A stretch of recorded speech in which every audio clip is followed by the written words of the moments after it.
ಈ ಔಷಧಿಗೆ ಒಂದು 300 ವರ್ಷದ ಇತಿಹಾಸ ಉಂಟು. ಔಷಧಿಯ ಹಿಂದೆ ಒಂದು ದೈವ ಶಕ್ತಿ ಉಂಟು. ಯಾಕೆಂದರೆ ಮನೆಯ ಪಾಷಾಣ ಮೂರ್ತಿ. ನಮ್ಮಲ್ಲಿ ವಿಷದಾಗಿ ಬಂದು 3 ಗಂಟೆಯಲ್ಲಿ ಹುಷಾರಾಗಿ ಹೋಗ್ತಾರೆ.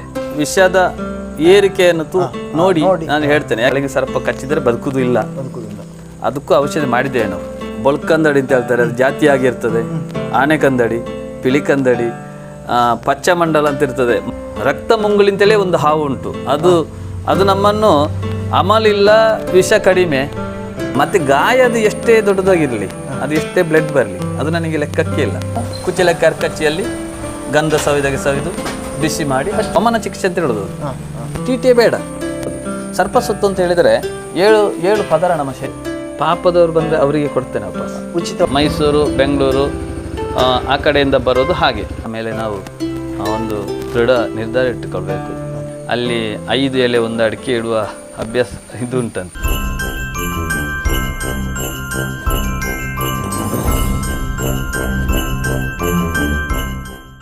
ವೀಕ್ಷಕರೇ ನಮಸ್ಕಾರ. ನೀವು ನೋಡ್ತಾ ಇದ್ದೀರಾ ಸ್ಪರ್ಶ ಡಿಜಿಟಲ್ ಮೀಡಿಯಾ. ಮತ್ತೊಂದು ಹೊಸ ವಿಡಿಯೋಗೆ ತಮಗೆಲ್ಲರಿಗೂ ಸ್ವಾಗತ ಕೋರುತ್ತಾ, ಇವತ್ತು ನಾವು ಬಂದಿರುವಂಥದ್ದು ಕಾರಣಿಕದ ಕ್ಷೇತ್ರವಾದಂತಹ ಎಣ್ಣೆಕಲ್ಲು. ಕಾರಣಿಕ ಅಂದರೆ ಇಲ್ಲಿ ಶಂಕಪಾಲ ದೇವಸ್ಥಾನ ಕೂಡ ಇದೆ. ಇನ್ನು ಇಲ್ಲಿ ಬಚ್ಚನಾಯಕ ದೇವಸ್ಥಾನ ಕೂಡ ಇದೆ. ಬಚ್ಚನಾಯಕ ದೇವಸ್ಥಾನ ಅಂದರೆ ಇಡೀ ಲೋಕಕ್ಕೆ ಗೊತ್ತಿರುವಂಥದ್ದು ತುಂಬ ಕಾರಣಿಕ ಕ್ಷೇತ್ರ. ಆ ಕಾರಣಿಕ ಕ್ಷೇತ್ರದಲ್ಲಿ ಒಬ್ಬರು ವಿಷಜಂತು ಕಚ್ಚಿದರೆ ಇದಕ್ಕೆ ಮದ್ದು ಕೊಡುವಂಥ ಒಬ್ಬರು ಪ್ರಸಿದ್ಧ ಪರಿಣಾಮಕಾರಿ ಮದ್ದು ಕೊಡುವಂಥ ನಾಟಿ ವೈದ್ಯರಿದ್ದಾರೆ. ಅವರನ್ನೇ ಹೋಗಿ ಮಾತಾಡಿಸಿ ಬರುವ. ಯಾವ ರೀತಿಯಾಗಿ ಮದ್ದು ಕೊಡ್ತಾರೆ, ಯಾವ ರೀತಿ ಅನುಭವ ಪಡೆದು ಮದ್ದು ಕೊಡ್ತಾರೆ, ಅವ್ರಿಗೆ ಯಾರೆಲ್ಲ ಸಹಕಾರಿ ಮನೆಯವರು ಮಾಡ್ತಾರೆ, ಯಾವ ರೀತಿ ಅಂತೇಳಿ ಅವರನ್ನೇ ಹೋಗಿ ಮಾತಾಡಿಸಿ ಬರುವ. ವೀಕ್ಷಕರೇ, ಇದು ಕುಕ್ಕೆ ಸುಬ್ರಹ್ಮಣ್ಯದಿಂದ ಮಂಜೇಶ್ವರ ಹೋಗುವಂಥ ರೋಡು. ಕುಕ್ಕೆ ಸುಬ್ರಹ್ಮಣ್ಯದಿಂದ ಕೇವಲ ಒಂದು 6 ಕಿಲೋಮೀಟ್ರ್ ದೂರ ಬಂದರೆ ಎಣ್ಣೆಕಲ್ಲು ಅಂತ ಹೇಳುವ ಒಂದು ಹಳ್ಳಿ ಸಿಗ್ತದೆ. ಅಲ್ಲಿ ನಾಟಿ ವಿಶ್ವವೈದ್ಯ ನಾಗೇಶ್ ನೆಕ್ಕರಾಜ ಎಣ್ಣೆಕಲ್ಲು ಇವರ ಮನೆಗೆ ಹೋಗುವಂಥ ದಾರಿ ಇದು.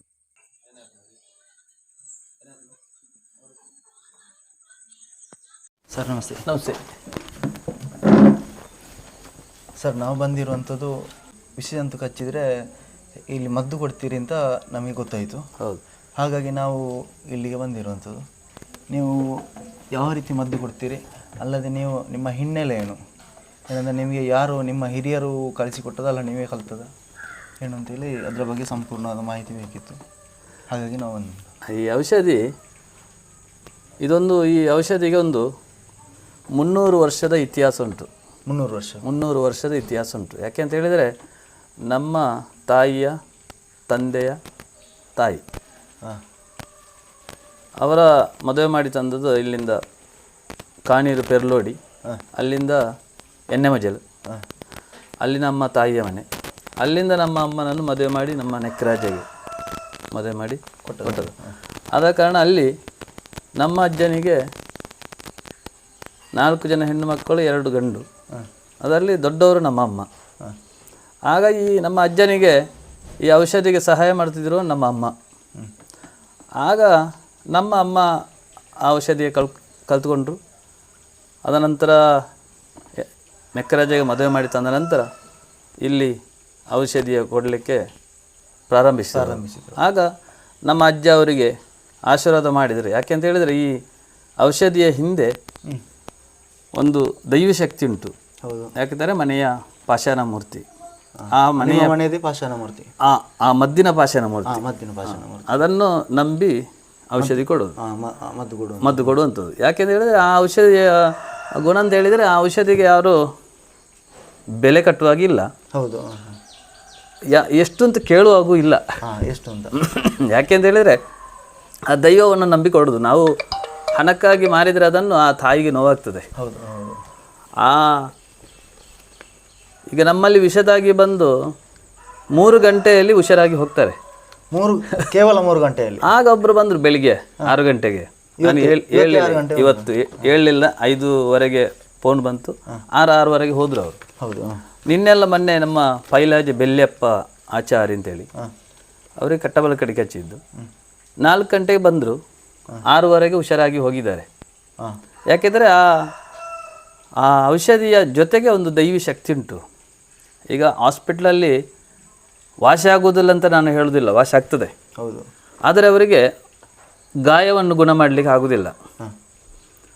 15 ದಿವಸ 20 ದಿವಸ ಪುತ್ತೂರು, ತಪ್ಪಿರೆ, ಮಂಗಳೂರೆಲ್ಲ ಹೋಗಿ ಹೌದು, ಗಾಯ ಜೀವ ಬದುಕ್ತದೆ, ಗಾಯ ವಾಸಿ ಆಗಿರೋದಿಲ್ಲ. ಆ ಗಾಯವನ್ನು ಗುಣ ಮಾಡಲಿಕ್ಕೆ ನನ್ನಲ್ಲಿ ಬರ್ತಾರೆ. ಎಷ್ಟೋ ಪಟವನ್ನು ನಾನು ಕೊಡ್ಬೋದು ನಿಮಗೆ.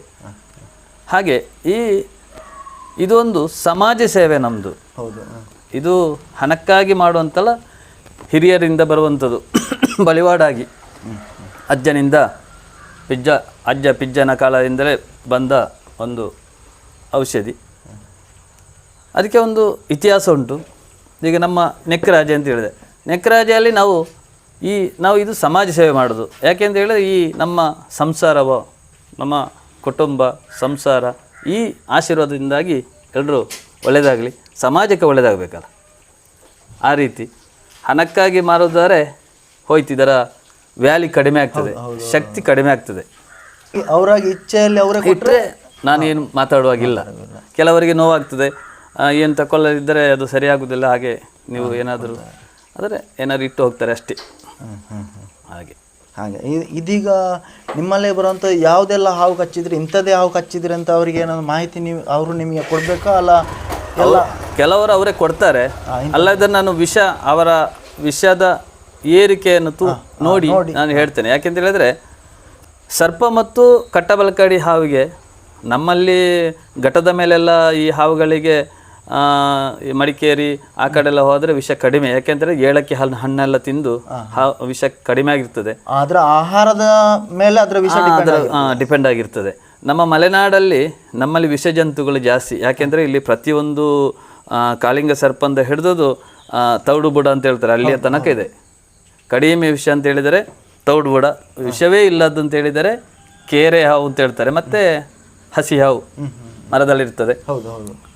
ಯಾಕೆಂತೇಳಿ ಒಳ್ಳೆ ವಿಷದ ಜಾಸ್ತಿ ವಿಷ ಅಂತ ಹೇಳಿದರೆ ಸರ್ಪ ಮತ್ತು ಕಾಳಿಂಗ ಸರ್ಪ ಕಚ್ಚಿದರೆ ಬದುಕುವುದಿಲ್ಲ. ಅದಕ್ಕೂ ಔಷಧಿ ಮಾಡಿದ್ದೇವೆ ನಾವು, ಕಾಳಿಂಗ ಸರ್ಪ ಮಾಡಿದ್ದೇವೆ. ಯಾಕೆಂತ ಹೇಳಿದರೆ ಸಂಪಾಜೆಯವರು ಬಾಲಕೃಷ್ಣ ಅಂತೇಳಿ ಜೈನು ಕೃಷಿಕ ಒಬ್ಬರು ಇದ್ದರು, ಅವರು ಕಚ್ಚಿ ಬಂದಿದ್ದರು. ಮತ್ತು 2ನೇ ಸಲ ಅದರಲ್ಲೇ ತೀರಿ ಹೋದರು. ಅವರಿಗೆ ಒಂದು ಹಾವು ಹಿಡಿಯೋ ಒಂದು ಹವ್ಯಾಸ ಅವರಿಗೆ, ಅದರಲ್ಲೇ ತೀರಿ ಹೋದರು ಅವರು. ಈಗ ಒಂದು ಹೆಚ್ಚಾಗಿ ಕಚ್ಚುವಂಥದ್ದು ಕಟ್ಟಬಲಕಾಡಿ ಜಾತಿ ಸರ್ಪನ್ನು ಕಚ್ಚುತ್ತದೆ. ಇಲ್ಲ, ಇದು ನಾಗರಹಾವು ಅಲ್ಲ, ನಾಗರಹಾವು, ಕಟ್ಟಬಲಕಾಡಿ, ಬೊಳ್ಕಂದಡಿ ಅಂತ ಹೇಳ್ತಾರೆ, ಅದು ಜಾತಿಯಾಗಿರ್ತದೆ. ಆನೆಕಂದಡಿ, ಪಿಳಿಕಂದಡಿ, ಪಚ್ಚಮಂಡಲ ಅಂತ ಇರ್ತದೆ, ಮರದಲ್ಲಿ ಹಸಿರು ಕಲರು, 1.5 ಫೀಟ್ ಉದ್ದ, ದಪ್ಪ ಆಗಿರ್ತದೆ, ತುಂಬ ವಿಷ ಅದಕ್ಕೆ. ಮತ್ತು ತೌಡು ಬುಡ ಅಂತ ಹೇಳ್ತಾರೆ, ಮತ್ತು ಚಟ್ಟಕಂದಡಿ ಹೇಳ್ತಾರೆ. ಮತ್ತು ರಕ್ತ ಮುಂಗುಳಿ ಅಂತೇಳಿ ಒಂದು ಹಾವು ಉಂಟು. ಅದು ನಮ್ಮನ್ನು ಅಮಲಿಲ್ಲ, ವಿಷ ಕಡಿಮೆ ಆದರೂ ನಾವು ಕೊಳ್ಳುವಂಥ ವಿಷಯ ಇಲ್ಲ ಅದಕ್ಕೆ. ಆದರೆ ಬ್ಲಡ್ ಖಾಲಿಯಾಗಿ ಸಾಯೋದು. ಯಾಕೆಂದರೆ ನಿಜಿಯಲ್ಲಿ ರೋಮದಲ್ಲಿ ಅದು ರಕ್ತ ಮುಂಗುಳಿ ಅಂತ ಹೇಳೋದು. ತುಳುವಲ್ಲಿ ನೆತ್ತೆರ ಮುಂಗುಳಿ, ರಕ್ತ ಖಾಲಿಯಾಗಿ ಸಾಯೋದು. ರೋಮದಲ್ಲಿ ಉಗಿಯುವಾಗ ಬಾಯಿಯಲ್ಲೆಲ್ಲ ರಕ್ತ ಬರ್ತದೆ. ಹುಷಾರಿರ್ತಾನೆ ನಾವು, ನಿಧಾನಕ್ಕೆ ಏರ್ತಾ ಇರೋದು. ಮತ್ತು ಯಾವುದೇ ಒಂದು ಕಾರಣಕ್ಕೆ ಈ ಹಾವುಗಳಿಗೆ ಕಚ್ಚಿದ ಕೂಡಲೇ ಅದಕ್ಕೆ ಬಿಡ್ಲಿಕ್ಕೆ ಗೊತ್ತಿಲ್ಲ. ಯಾಕೆಂದರೆ ಅವರ ಹಾವಿನ ಹಲ್ಲೆಲ್ಲ ಕೊಕ್ಕೆ ಆಗಿರ್ತದೆ, ಪೊಮೇರಿಯನ್ ನಾಯಿನಾಗೆ ಕಚ್ಚಿದ ನಾವು ಬೀಸಿದಾಗ ಅದು ಹರಿದು ಹೋಗ್ತದೆ. ಹಲ್ಲು ಸಹ ಕಟ್ಟಾಗೋ ಸಾಧ್ಯತೆ ಇದೆ ನಮ್ಮ ಗಾಯದಲ್ಲಿ, ಶರೀರದಲ್ಲಿ ಹಲ್ಲು ಕಟ್ಟಾದ್ದು ಉಂಟಲ್ಲ. ಈಗ ಒಂದು ವೇಳೆ ಒಂದು ಹಾವಿಗೆ ಕಚ್ಚಿತದೆ, ನಮಗೆ ಕಚ್ಚಿದ ಕೂಡಲೇ ನಾವು ಅದನ್ನು ಗೊತ್ತಾದ ಕೂಡಲೇ ನಾವು ಯಾವ ರೀತಿ ಅದನ್ನು ಮುಂಜಾಗ್ರತೆ ವಹಿಸಬೇಕು ಕಚ್ಚುವಾಗ? ಯಾಕಂದ್ರೆ ಅದು ಹಾವು ಕಚ್ಚಿದ ಕೂಡಲೇ ಮನುಷ್ಯ ಒಂದ್ಸಲ ಶೇಕ್ ಆಗ್ತಾನೆ ನಾವು. ಯಾಕೆ ಅಂದರೆ ಅದು ಸೆಕೆಂಡ್ ಒಳಗೆ ಇಡೀ ನಮ್ಮ ಶರೀರಕ್ಕೆ ಸ್ಪ್ರೆಡ್ ಆಗಿ ಆಯಿತು. ಆ ವಿಷ ಎಂಬುದು ಭಾರಿ ಫಾಸ್ಟ್, ಇಡೀ ಒಂದೇ ಸಲ ಸ್ಪ್ರೆಡ್ ಆಗ್ತದೆ. ಮತ್ತು ಬ್ಲಡ್ ಸರ್ಕ್ಯುಲೇಷನ್ ಆಗೋದಾಗೆ ಕಾಲಿಗೆ ಬೆರಳಿಗೆ ಕಚ್ಚಿದರೆ ಮಿನ್ಪಟ್ಟೆಯಲ್ಲಿ ಕಟ್ಟಾಕಬೇಕು. ಖಾಲಿ ಬೆರಳಿಗೆ ಕಟ್ಟಾಕುದಲ್ಲ, ಅದಕ್ಕಿಂತ ಸ್ವಲ್ಪ. ಈಗ ಈ ಬೆರಳಿಗೆ ಕಚ್ಚಿದರೆ ರಟ್ಟೆ ಕಟ್ಟಾಕಬೇಕು. ಆಗ ಬೆಳಿಗ್ಗೆ ಬಂದವರು ಇಲ್ಲಿಗೆ ಕಚ್ಚಿದ್ದು ಇಲ್ಲೇ ಕಟ್ಟಾಕಿದ್ದು ಅಲ್ಲ, ಬ್ಲಡ್ ಮತ್ತೆ ಸರ್ಕ್ಯುಲೇಷನ್ ಆಗಬಾರ್ದು ಅಂತ. ಮತ್ತೆ ಬಿಚ್ಚಬೇಕಾದರೆ ಆ ಔಷಧಿ ಮಾಡಿಯೇ ಬಿಚ್ಚಬೇಕು. 2 ನಿಮಿಷ ಬಿಟ್ಟು 5 ನಿಮಿಷ ಬಿಟ್ಟು ಬಿಚ್ಚಿದರೆ ಮತ್ತೆ ಹಾವು ಕಚ್ಚಿದ ಕೂಡಲೇ ಅವನಿಗೆ ರೋಗ ನಿರೋಧಕ ಶಕ್ತಿ ಇರ್ತದೆ. 1 ಗಂಟೆ 2 ಗಂಟೆ 3 ಗಂಟೆ ತನಕ ಏನಾಗುವುದಿಲ್ಲ. ಮತ್ತೆ ಅವನ ರೋಗ ನಿರೋಧಕ ಶಕ್ತಿ ಇಮ್ಯುನಿಟಿ ಪವರ್ ಕಮ್ಮಿ ಆದ ನಂತರ ಮತ್ತೆ ಅವನಿಗೆ ತಲೆ ತಿರುಗೋದು, ತಲೆ ಸುತ್ತೋದು, ಮತ್ತು ಕಣ್ಣು ಮಂಜ ಮಂಜ ಆಗೋದು, ವೀಕ್ನೆಸ್ ಆಗೋದು ಎಲ್ಲ ಇರ್ತದೆ. ಅದಕ್ಕೆ ಹೇಳೋದು, ಕೆಲವರು ನಮ್ಮಲ್ಲಿ ಉಡ ಅಂತ ಹೇಳ್ತಾರೆ, ಕಟ್ಟೆ. ಆ ಉಡದ ಚರ್ಬಿಯನ್ನು ತಿಂತಾರೆ. ಯಾಕೆ ಅಂತೇಳಿ ಉಡ ಔಷಧಿ ಅಲ್ಲ. ಆದರೆ ಈ ಉಡ ಕಾಳಿಂಗ ಸರ್ಪಕ್ಕೆ, ಹೆಬ್ಬಾವಿಗೆ, ಪಿಳಿಕಂದಡಿಗೆ ಆಹಾರ. ಈ ಉಡ ಚಟ್ಟೆ ಅಂತ ಹೇಳ್ತಾರೆ ಅದು. ಆದರೆ ಈ ಉಡ ಸರ್ಪವನ್ನು ತಿಂತದೆ, ಕಟ್ಟಬಲ್ಕಡಿ ಹಾವನ್ನು ತಿಂತದೆ, ಎಲ್ಲ ಸಣ್ಣ ಜಾತಿಯ ಹಾವನ್ನು ತಿಂತದೆ. ತಿಂದು ಜೀರ್ಣಿಸುವ ಶಕ್ತಿ ಇರ್ತದೆ ಅದಕ್ಕೆ. ಆದ ಕಾರಣ ಚಟ್ಟೆಯ ಮಾಂಸವನ್ನು ನಮ್ಮನ್ನು ಹಿರಿಯರು ನಮಗೆ ತಿನ್ನಲಿಕ್ಕೆ ಅಭ್ಯಾಸ ಮಾಡಿದ್ದು. ಚಟ್ಟೆಯ ಮಾಂಸದ ಆಹಾರ. ಯಾಕೆಂದರೆ ಅದು ಆ ವಿಷವನ್ನು ತಿಂದು ಜೀರ್ಣಿಸ್ತದಲ್ಲ. ಆದ ಕಾರಣ ನಮ್ಮಲ್ಲಿ ರೋಗ ನಿರೋಧಕ ಶಕ್ತಿ ನಾವು ತುಂಬಿಸಿಕೊಳ್ಳೋದು. ಸ್ವಲ್ಪ ವೃದ್ಧಿ ಆಗಲಿ. ಹೌದು, ಅದು ಔಷಧಿ ಅಲ್ಲ. ಆದರೆ ಒಂದು 4 ಗಂಟೆಯ ತನಕ ನಿಮ್ಮನ್ನು ಎಲ್ಲಿಗೆ ಬೇಕು ತಲುಪಿಸಬಹುದು. ಏರ್ಲಿಕ್ಕೆ ಬಿಡುದಿಲ್ಲ ಅದು. ಹಾಗೆ ಇದೀಗ ಈಗ ಒಂದು ಸರ್ಪ ಒಂದು ಮನುಷ್ಯನಿಗೆ ಕಚ್ಚಿದ್ರೆ ಅವನು ಕಚ್ಚಿದ ಕೂಡಲೇ ಇಲ್ಲಿ ಕಟ್ಟ ಹಾಕಿ ಮತ್ತೆ ಎಷ್ಟು ಗಂಟೆ ಇಲ್ಲಿ ತಲುಪಬೇಕು? 2-3 ಗಂಟೆ ಒಳಗೆ ತಲುಪಬಹುದು. ಹರಕಲಗೂಡಿಂದ ಬಂದಿದ್ದು ನಮ್ಮಲ್ಲಿಗೆ. ಇತ್ತೀಚೆಗೆ ಬಂದರು ನಮ್ಮಲ್ಲಿ JCB. ನಿಮಗೆ ಗೊತ್ತಿರ್ಬೋದು, ರಘು ರವಿಂದಲ್ಲಿ JCB ಕಡಬದಲ್ಲಿ JCB ಇಟಾಚಿ ಎಲ್ಲ ಉಂಟು. ಅವರಿಗೆ ಮೊದಲು ಸರ್ಪ ಕಚ್ಚಿತ್ತು. ಮತ್ತು ಅವರ ಮಾವನಿಗೆ 1 ತಿಂಗಳಿಗೆ ಹಿಂದೆ ಕಚ್ಚಿತ್ತು. ಹರಕಲಗೂಡಿಂದ ಬಂದಿದ್ದಾರೆ ಅವರು ಕರ್ಕೊಂಡು ಒಂದು ಹುಷಾರಾಗಿ ಹೋಗಿದ್ದಾರೆ. ಆದರೆ ಒಂದು ಸ್ವಲ್ಪ ಮೂತ್ರ ವಿಸರ್ಜನೆ ಆಗೋ ಸ್ವಲ್ಪ ಲೇಟ್ ಆಯಿತು. ಯಾಕೆ ಅಂತ ಹೇಳಿದ್ರೆ ಅಲ್ಲಿ ಅದಕ್ಕೆ ಹೇಳೋದು, ಯಾವುದೇ ವಿಷ ತಾಗಿದ ಫಸ್ಟು ವಿಷ ತಾಗಿದ ಕೂಡಲೇ ಯಾರು ಮಾಡಬೇಕಾದ ಕೆಲಸ ಇದು. ಒಂದು, ನೀರು ಕುಡಿಬಾರ್ದು. ನೀರು ಕುಡಿಬಾರ್ದು ಯಾಕೆ ಅಂತ ಹೇಳಿದ್ರೆ ಕಿಡ್ನಿ ಕೆಲಸ ಮಾಡೋದು ನಿಲ್ಲಿಸ್ತದೆ. ನೀರು ಕುಡಿದ್ರೆ ಕಿಡ್ನಿಗೆ ಲೋಡ್ ಆಗ್ತದೆ, ಕೆಲಸ ಮಾಡೋದಿಲ್ಲ. ಆಹಾರ ತಗೊಳ್ಬಾರ್ದು ಯಾಕೆ ಅಂತ ಹೇಳಿದ್ರೆ ಜಠರ ಕೆಲಸ ಮಾಡೋದು ಕಡಿಮೆ ಮಾಡ್ತದೆ. ಆಹಾರ ತಗೊಳ್ಳದಿದ್ರೆ ಅಲ್ಲ, ತಗೊಂಡ್ರೆ ಲಿವರ್ ಕೆಲಸ ಮಾಡೋದಿಲ್ಲ, ಮೇದೋಜನಕ್ಕೆ ಪಂಪ್ ಮಾಡೋದಿಲ್ಲ. ಆದ ಕಾರಣ ಜೀರ್ಣಶಕ್ತಿ ಇಲ್ಲ. ಅದಕ್ಕೆ ಆಹಾರ ತಗೊಳ್ಬಾರ್ದು ಅಂತ ಹೇಳೋದು. ನಿದ್ರೆ ಮಾಡಬಾರ್ದು ಯಾಕಂತ ಹೇಳಿದ್ರೆ ಕೋಮಾ ಸ್ಥಿತಿಗೆ ಹೋಗ್ತಾರೆ. ವಿಷವು ಆಮೇಲೆ ಡ್ರಿಂಕ್ಸಿನ ಆಮಲ್ನ 1ನೇ ಭಾಗ, 2ನೇ ಭಾಗ ನಿದ್ರೆ 2 ಪಟ್ಟು ವಿಷ. ಆಗ ಹೆಚ್ಚು ಅವನಿಗೆ ದೇಹಕ್ಕೆ. ಹೌದು, ಅದಕ್ಕೆ ಕಾರಣ ನಾವು ನಿದ್ರೆ ಮಾಡಬಾರ್ದು ಅಂತ ಹೇಳೋದು. ಮತ್ತು ಯಾವುದೇ ಕಾರಣಕ್ಕೂ ಯಾವುದೇ ಗಾಯ ಆದರೆ BP ಹೈ ಆಗೋದು, ವಿಷ ತಾಗಿದರೆ BP ಡೌನ್ ಆಗೋದು. ಯಾಕೆಂದರೆ ಈಗ ಹಾಸ್ಪಿಟ್ಲಿಗೆ ಹೋದರೆ ಅಲ್ಲೆಲ್ಲಿ ಅವರು ಬ್ಲಡ್ ತೆಗಿತಾರೆ. ರಟ್ಟೆಯಲ್ಲೇ, ಕೈಯಲ್ಲೇ, ಕಾಲಲ್ಲೇ, ಬೆನ್ನಲ್ಲೆಲ್ಲ ತೆಗಿತಾರೆ ಎಲ್ಲೆಲ್ಲ ಇದು ವಿಷ ಸ್ಪ್ರೆಡ್ ಆಗಿದೆ ಅಂತ. ಅದು ಯಾಕೆಂತ ಹೇಳಿದ್ರೆ ವಿಷ ತಾಗಿದ ಕೂಡಲೇ ರಕ್ತ ದಪ್ಪ ಆಗೋದು, ಗಟ್ಟಿ ಕಟ್ಟುದು ನಂತರ ಅದೇ ಕೈ ಕಾಲೆಲ್ಲ ಕೋಲ್ಡ್ ಆಗೋದು. ಹಾಗೆ BP ಪ್ರೆಷರ್ ಕಡಿಮೆ ಲೋ ಆಗ್ತದೆ, ನಂತರ ಪ್ರಾಣಾಯಾಮ ಹೋಗುವಂತ. ಹೌದು, ಹಾಗೆ. ಆದರೆ ನಮ್ಮಲ್ಲಿ ಔಷಧಿ ಕೊಡೋದು 1 ಗಂಟೆ ಆಗುವಾಗ ಕರೆಕ್ಟ್ ಆಗ್ತದೆ. ಕೈ ಕಾಲೆಲ್ಲ ಹೀಟೆಲ್ಲ ಸರಿ ಆಗ್ತದೆ. ಮತ್ತು ಮೂತ್ರ ವಿಸರ್ಜನೆ ಮಾಡಲೇಬೇಕು. 1.5 ಗಂಟೆ ಒಳಗೆ ಮೂತ್ರ ವಿಸರ್ಜನೆ ಮಾಡ್ತಾನೆ. ಮಾಡಿದ ನಂತರ ಮತ್ತೆ 2 ನಿಮಿಷ ಹೋಗುದೆ. ಇಲ್ಲಿ ಹಾವು ಕಚ್ಚ ಇಲ್ಲಿ ಬಂದ ಕೂಡಲೇ ನೀವು ಅದಕ್ಕೆ ಬೇಕಾದಂತ ಔಷಧಿ ರೆಡಿ. ನನಗೆ ಫೋನ್ ಮಾಡೇ ಬರ್ತಾರೆ. ಔಷಧಿ ರೆಡಿ ಆಗಿರ್ತದೆ. ಔಷಧಿ ತಗೊಂಡು ಇಲ್ಲಿ ಅವರು ಸೇವಿಸಿ 3 ಗಂಟೆ ಇರಬೇಕು ಇಲ್ಲಿ ಕನಿಷ್ಠ 3 ಗಂಟೆ. ನಂತರ ಅವರ ಸಿಚುವೇಶನ್ ನೋಡಿ ಬಿಡುದು. ಮತ್ತೆ ಗಾಯ ಅದು ಎಷ್ಟೇ ದೊಡ್ಡದಾಗಿರ್ಲಿ, ಅದು ಎಷ್ಟೇ ಬ್ಲಡ್ ಬರಲಿ, ಅದು ನನಗೆ ಲೆಕ್ಕಕ್ಕೆ ಇಲ್ಲ. ಆದರೆ ಅವರ ಆಗೋದು, ವೀಕ್ನೆಸ್ ಆಗೋದು, ಮೂತ್ರ ಹೋಗದಿರುವುದು, ಅದೆಲ್ಲ ಮೂತ್ರ ವಿಸರ್ಜನೆ ಮಾಡಬೇಕು. ಅಮಲೆಲ್ಲ ಇಳಿಬೇಕು, ಕಣ್ಣು ಕತ್ತಲೆಲ್ಲ ಆಗಬಾರ್ದು. ಅದೆಲ್ಲ ಇದ್ದರೆ ಹೋಗುದೆ. ಮತ್ತೆ ಹೋಗಿ 9 ದಿವಸ ಕೋರ್ಸ್ ಅದು. ಹೋಗಿ ಒಂದು ಕುಚಿಲಕ್ಕಿ ಅರ್ಕಚ್ಚಿಯಲ್ಲಿ ಇದೆ 3 ಬಗೆ.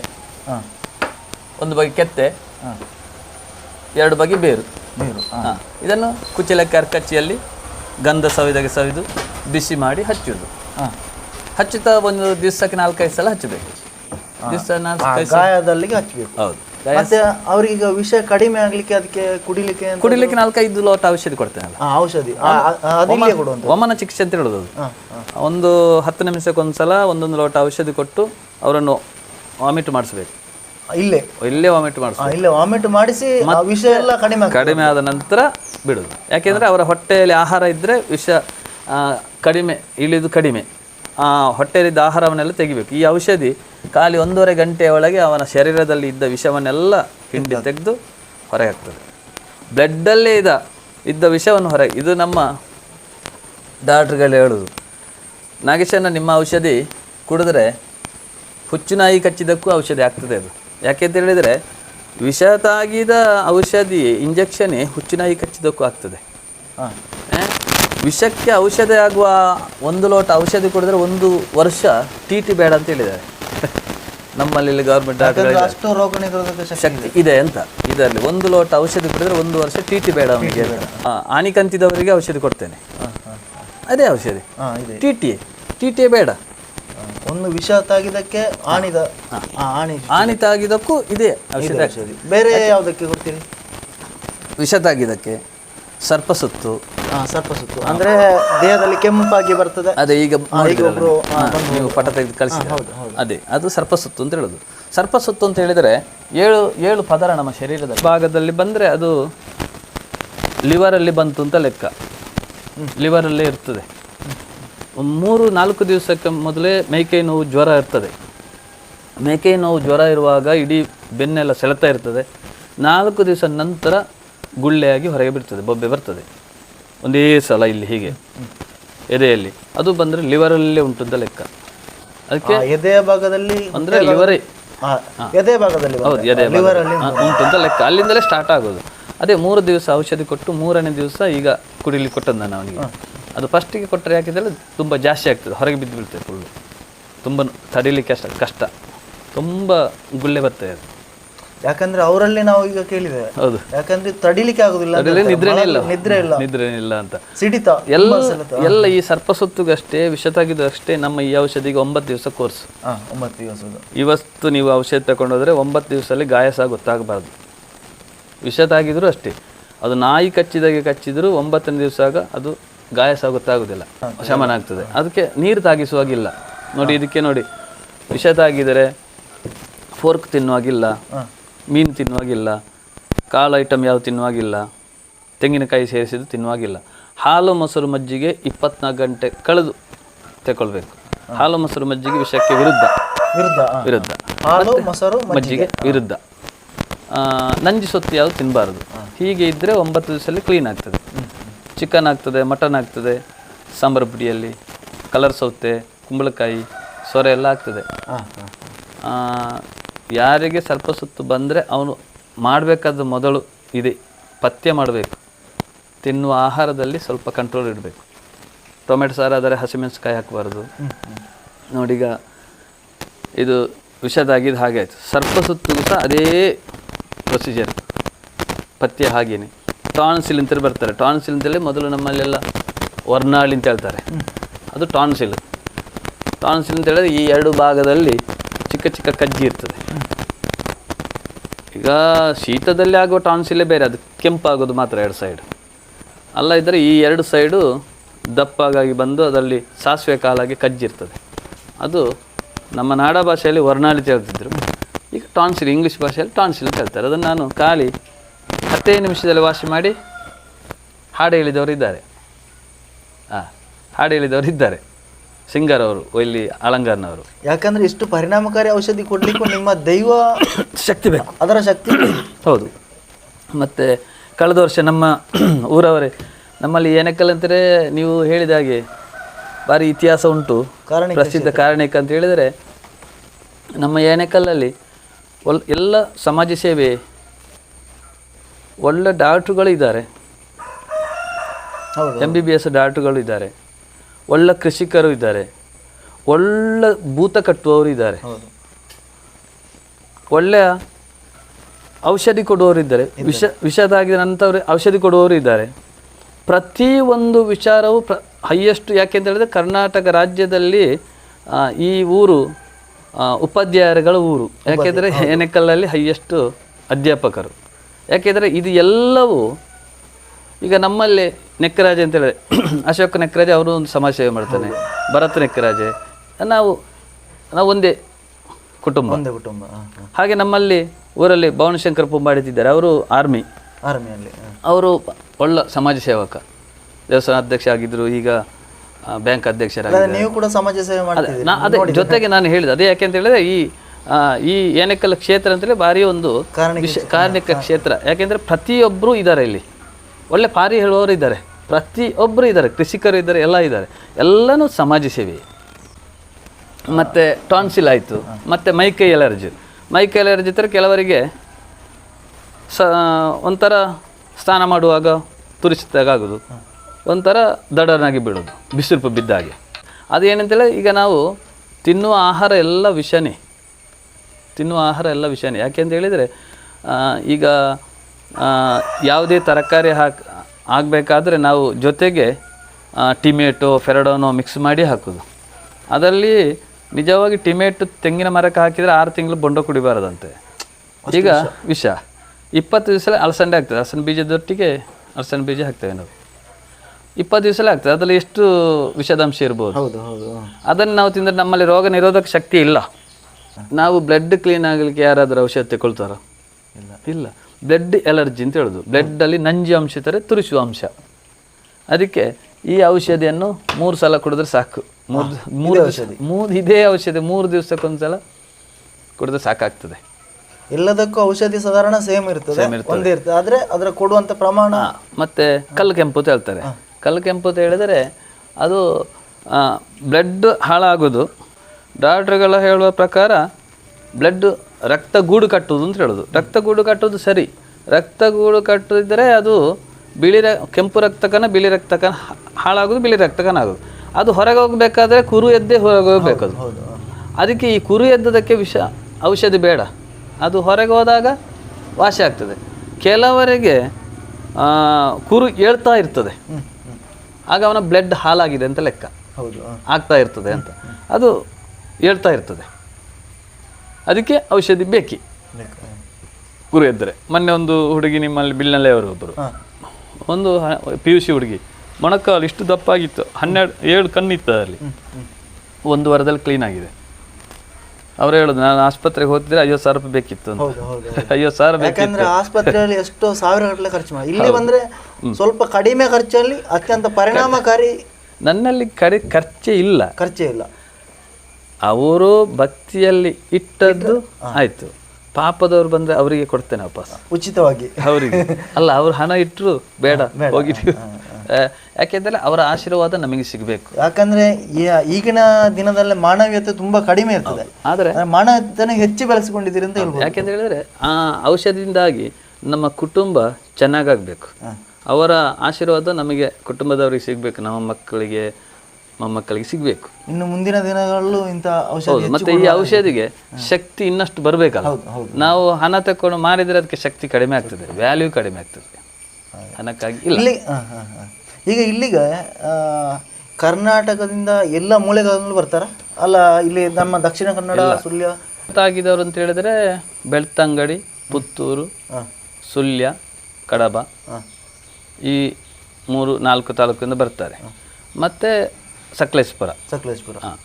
ಮತ್ತು ಸರ್ಪಸುತ್ತಿಗೆ ಬೇರೆ ಕಾಯಿಲೆಗೆ ಯಾರು ಬರೋದು ಅಂತ ಹೇಳಿದ್ರೆ, ಈಗ ನಮ್ಮಲ್ಲಿ ಹತ್ತಿರ ಸುಬ್ರಹ್ಮಣ್ಯ ಕ್ಷೇತ್ರ.